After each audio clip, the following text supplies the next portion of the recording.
The following was recorded in front of a live studio audience at the Studio 21 Podcast Cafe. This is the United Podcast Network. Welcome to the Writer's Block. I'm Shelley. I'm Debbie. And I'm Mandra. Oh, Mandra, your voice is a little deep today. Are you not you under the weather? Not at all. I don't know what you're talking about. well, thank you for joining us today because we are on a mission to inspire, empower, and help people be well. And we are missing Mandra today because she is stuck in the snow. This is when we need a cardboard cutout, Deb. You need to create those so Yeah, that when get we're on not that. here. Okay. Add that to your list of things to do. Got it. It's on my list. Today, we have got a great episode for you talking about Enterprise Bank and celebrating women. They have these amazing conferences that I found out about, and Deb, you and I went to one last year with Gina Barreca and had a great time. And this time, of course, this New England weather got us again, and they rescheduled, and I wasn't able to go. So you went. So I went representing the Writer's Block. Yes, and I heard it was amazing. Oh, Shelley, you can't believe. So the person speaking was best-selling author Marcy Shimoff. She is author of The Chicken Soup for the Woman's Soul, and Happy for No Reason, which was an instant bestseller, translated into 31 languages. And in addition to selling more than 14 million books, she was featured in the hit film and book The Secret. You know, I was immediately jealous when I read that. I, Googled and did all my research because I wasn't able to sit there with you, and I loved her and hated her all in the same second. Oh, as soon as you walk in, and you know what she did that I thought someday I'm going to do this? Before the conference started, there was breakfast, so we were all seated at these big banquet tables. What she did was she came in and came around and went to every single table and introduced herself. As she should. That was awesome. That made her Classy. real It and was classy. it just made her so real.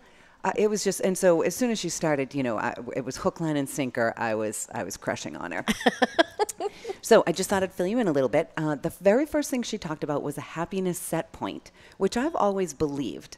I have a pretty buoyant spirit, and I don't take any more credit for that than the fact that I was born a girl. Like, I'm a girl, I'm 5'6", I don't have any control over that, and I have a happiness set point, which is a little bit higher than average, I think.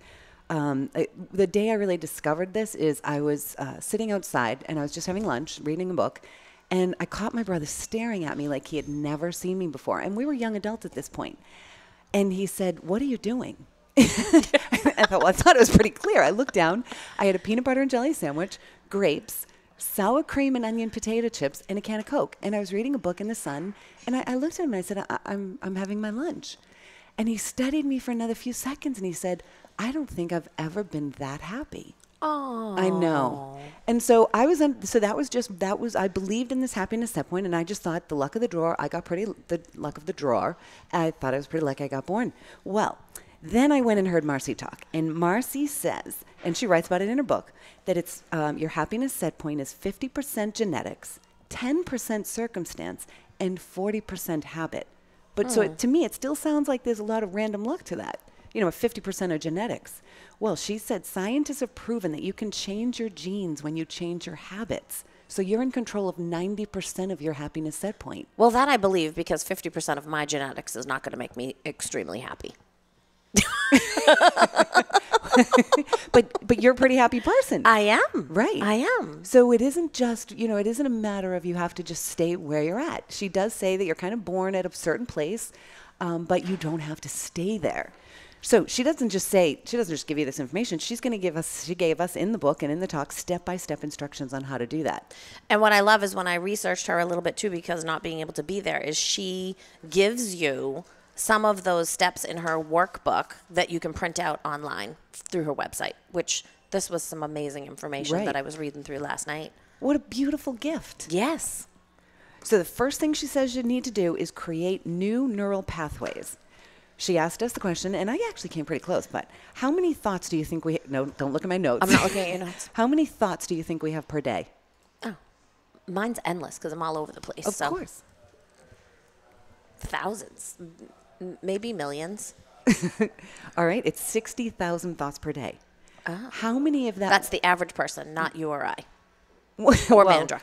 Well, I don't know. We might be a little more average than we think, but let's not let that get out. So what? 60,000 a day. 60,000 a day.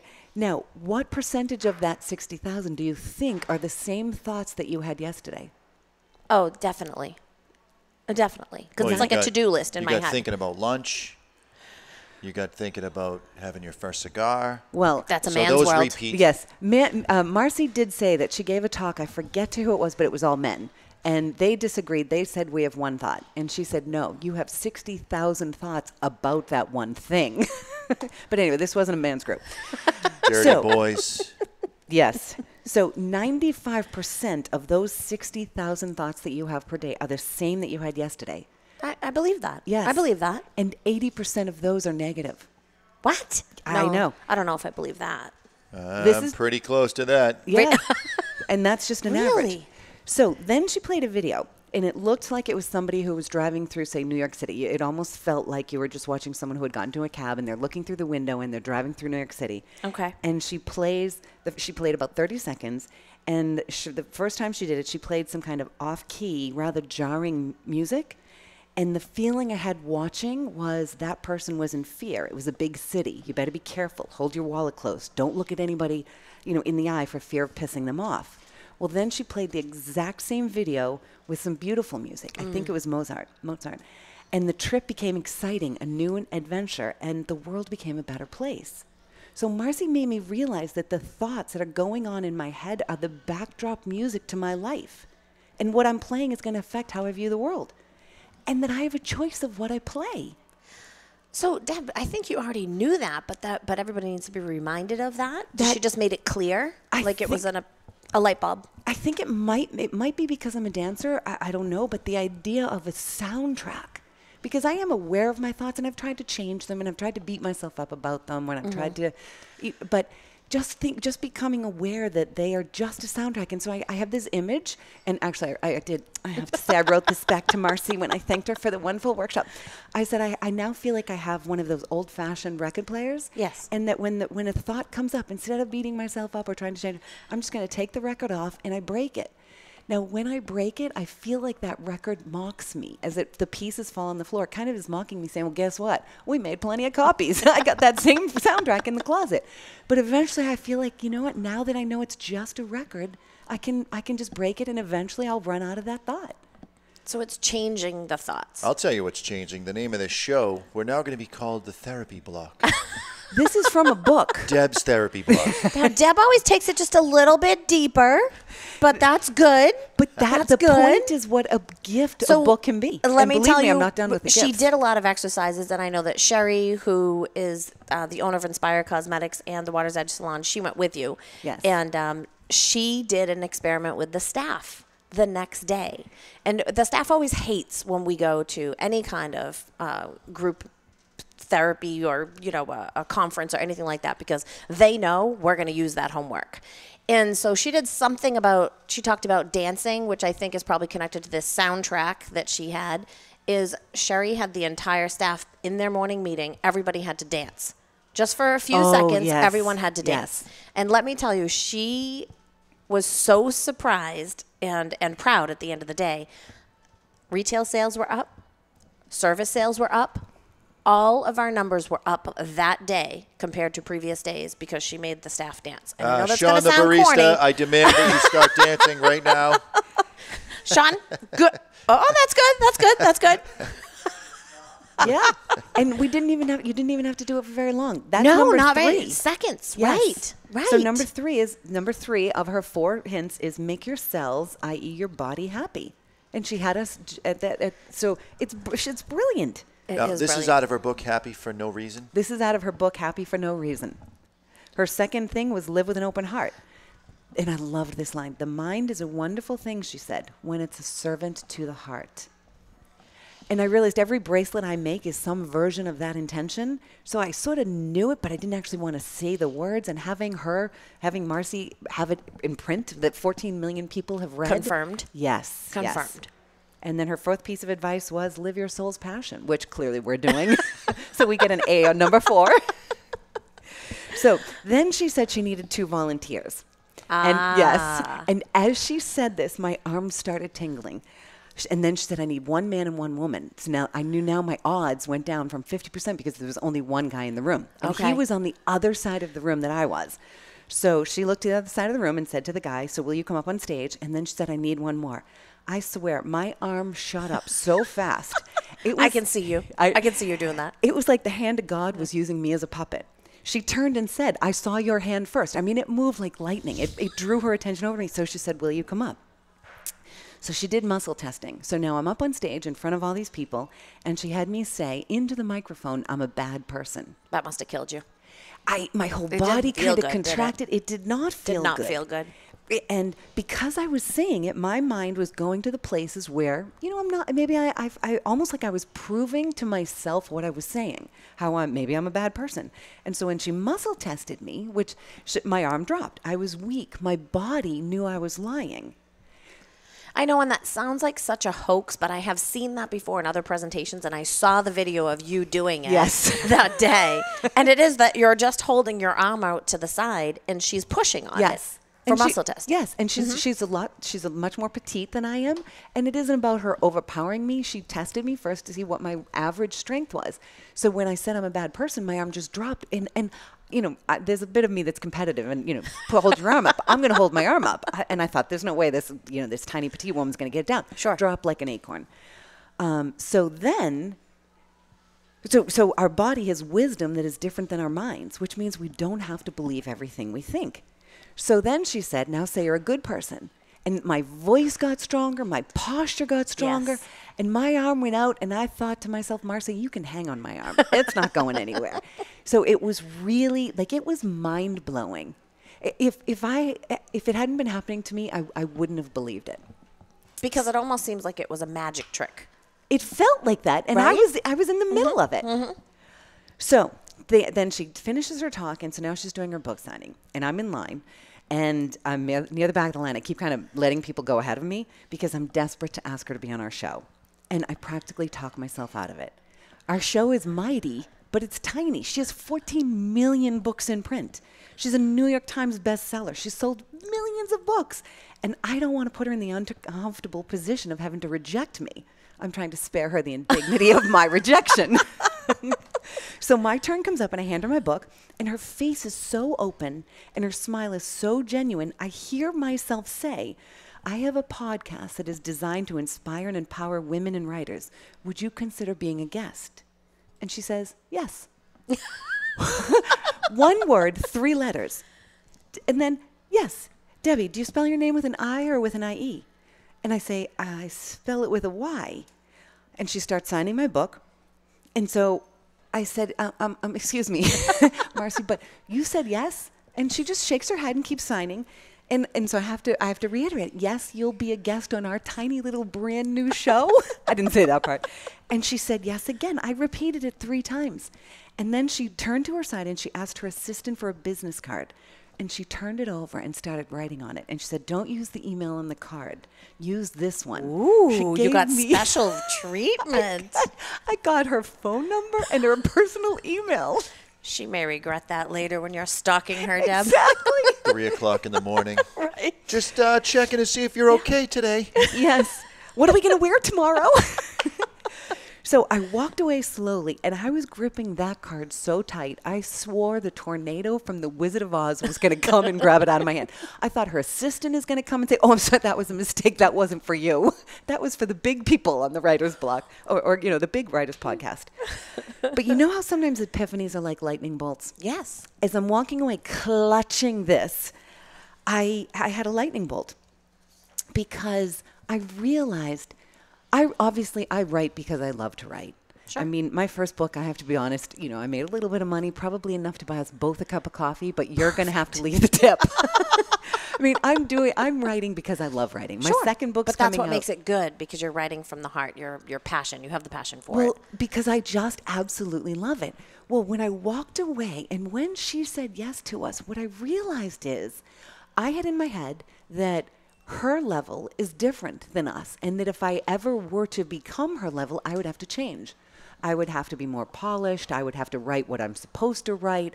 I would have to wear pajamas less often. And I realized that she obviously is doing this because she's coming on our little podcast because she's passionate about her message. So just it suddenly it doesn't. I know my next book is coming out, and I'm feeling this pressure of trying to master social media and do all this stuff. And I thought it just doesn't matter.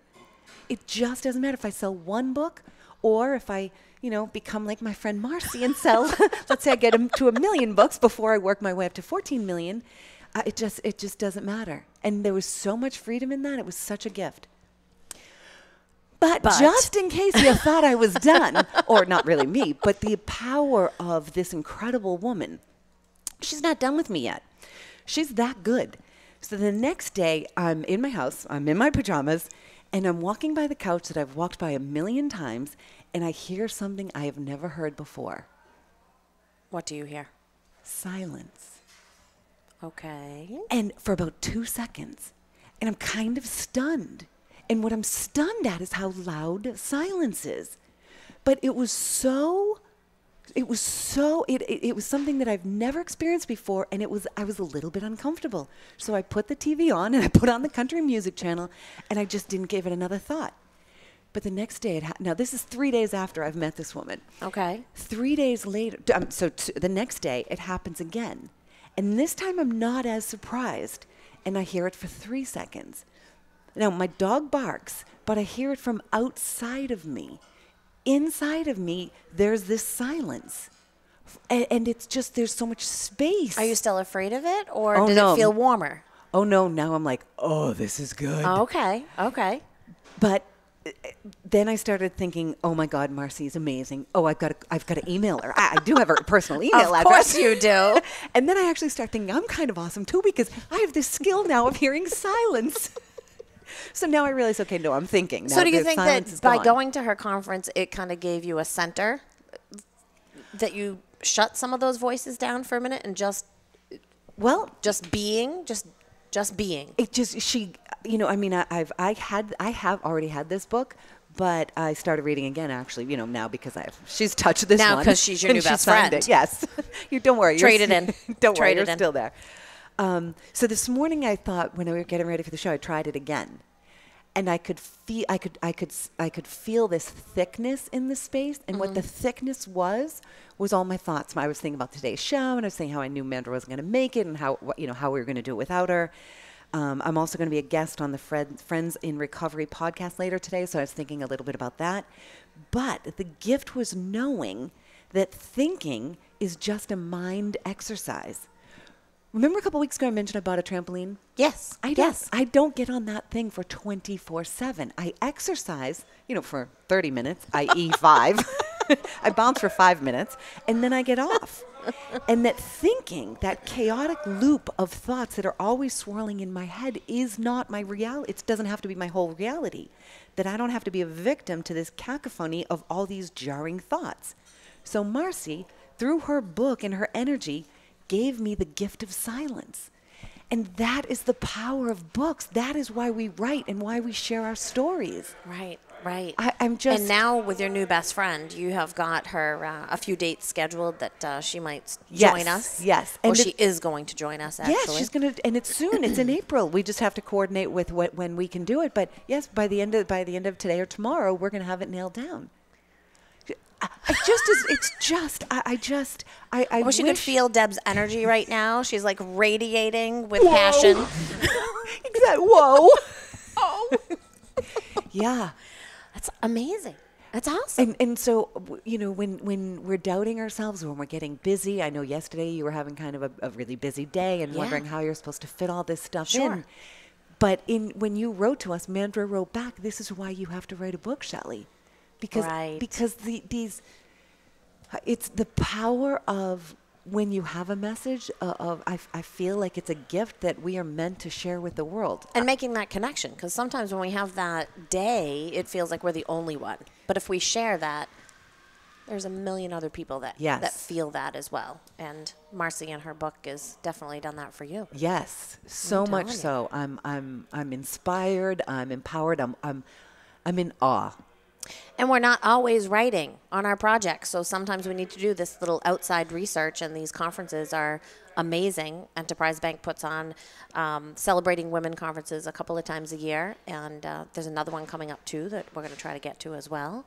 Right. But yeah, And it's exciting. that we're doing this podcast, and we don't present ourselves as experts. We don't, we have one book to the three of us, Regular people. We're people trying. We're people following this dream, and the fact that she is going to be on the show with us, she's one of us. That just goes to show our listeners: if you just are thinking about writing a book, if you want to write a book, if you want to start, and you're feeling a little overwhelmed and lost, well, you're with us too. Right. That's what we're here all for. the same. Right. That is exactly Yeah. what we're here for. Yeah. Yep. It's crazy. I mean, it's amazing. It's great. Not everybody is like that. We've met people in our lives that are built up on this pedestal that aren't willing to share everything. But we're here as the Writer's Block to share as much information as we have, and we continue to learn new things as well. And she's one of those people that's willing to share with all of us everything she's got. Right. And her personal email on the back of her professional business card. And I've been very professional so far. Marcy, watch out. So do you have a project check-in? Are we going to do a little project check-in? What's going on in your project world? I figured that this was my Research? check-in for this week. Yeah. Okay, doing some research. Yeah, I'm a little bit closer. I'm still another step. My book is that much closer, and I'm feeling that much better about it.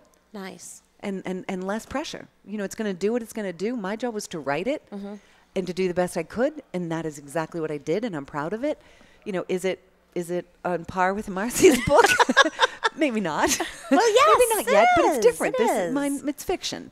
So It can still be impactful. I mean, your first book, Searching for Julia Stone, had massive impact on real lives, although it was a fiction. yeah. So Fiction-ish. fiction-ish. Well, yeah, that's true. The beige walls. No, periwinkle blue. And the periwinkle blue. Yes. So what about, why don't we rock it over into Inspiration Alley? Well, I've got a little tiny project check-in, and I've been doing working with Dawn, my developmental editor, and I have spurts of time, I guess is what it is. I'm frustrated. Like you said, you're just going to let it happen and it's fine. I'm working on the let it happen thing. I'm really trying to learn Microsoft Word and editing, and that has become really slow. I'm a paper and pencil. Like, I am a book. I have a hard time with, my new little device that my husband got me for Christmas to read books on. I want paper. And the same thing with editing. I want paper and pen.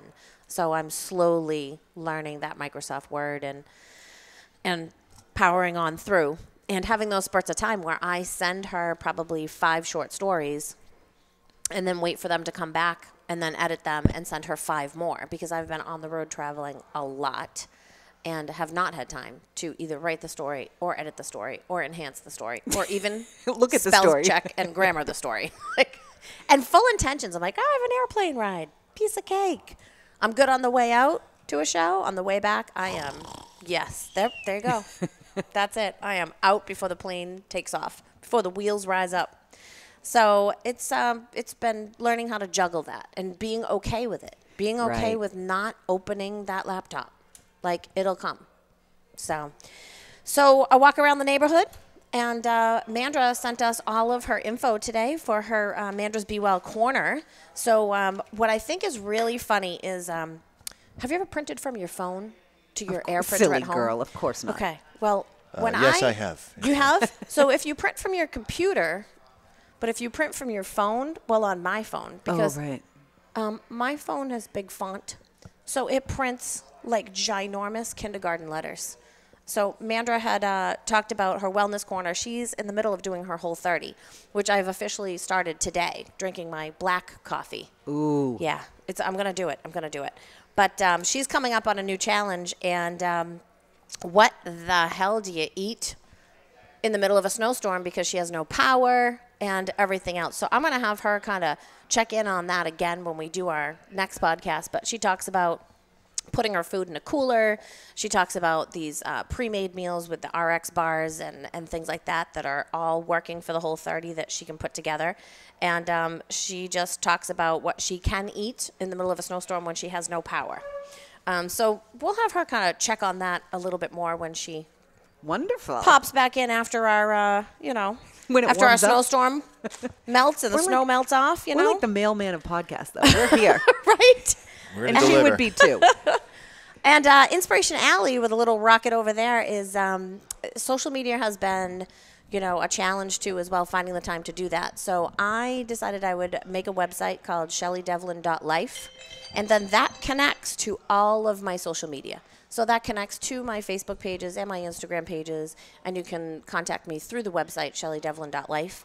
And that seems to kind of neaten it up a little bit more and make it a little more concise. Perfect. And Deb, you're dancing on over your corner. What's going on in your world? No, my world is. Your world I'm is still with Marcy. Marcy. You're just good with Marcy. I'm You got it partnering. all. Marcy and I are dancing. Yeah. I might reach out and see if she wants to do one of my, one of those things. Oh, I love Whatever. it. Well, thank you for listening, and check us out on Facebook at the Writer's Block Podcast NH. And Mandra, we miss you. we do miss you. Your Be Well part is here, so we hope we inspired you, empowered you, and wish for you all to be well.